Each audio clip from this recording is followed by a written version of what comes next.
أعوذ بالله من الشيطان الرجيم بسم الله الرحمن الرحيم إن الذين قالوا ربنا الله ثم استقاموا تتنزل عليهم الملائكة ألا تخافوا ولا تحزنوا وابشروا بالجنة التي كنتم توعدون نحن أولياءكم في الحياة الدنيا وفي الآخرة ولكم فيها ما تشتهي أنفسكم ولكم فيها ما تدعون نزلا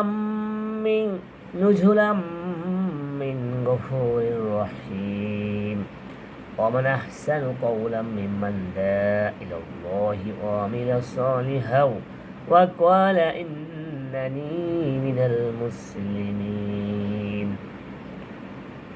সূরা হামিম আস-সাজদা আয়াত 30 থেকে 33।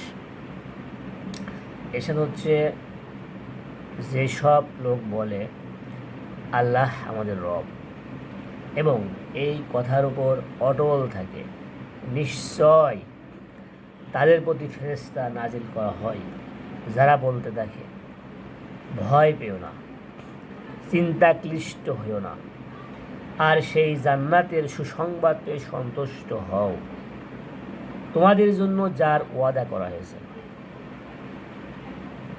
আমরা এই দুনিয়ার জীবনে তোমাদের সঙ্গী সাথী, আখিরাতেও সেখানে তোমরা যা আকাঙ্ক্ষা করবে তা তোমাদের হবে, সেখানে তোমরা যা চাইবে তাই পাবে।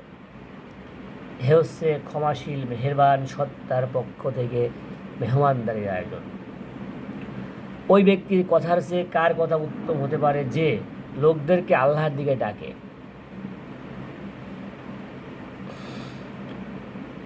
আল আমালুস সালেহ করে এবং বলে অবশ্যই আমি মুসলিমের একজন।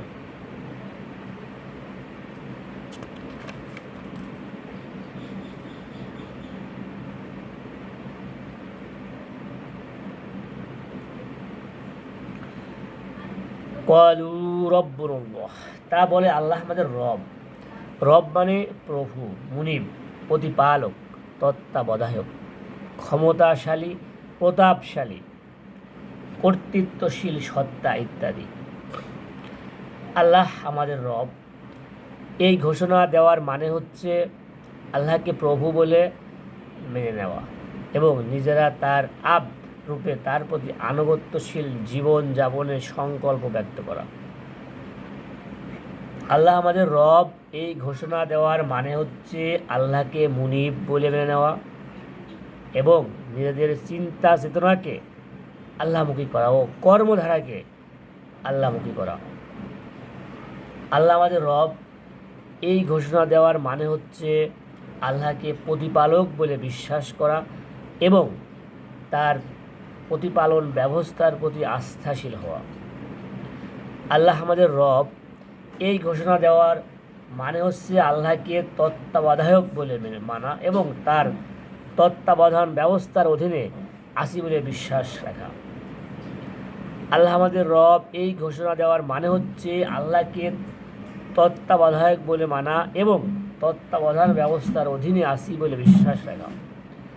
আল্লাহ আমাদের রব, এই ঘোষণা দেওয়ার মানে হচ্ছে একমাত্র আল্লাহকে ক্ষমতাশালী, প্রতাপশালী, কর্তৃত্বশীল সত্তারূপে গ্রহণ করে তার প্রতি আত্মসমর্পিত হওয়া।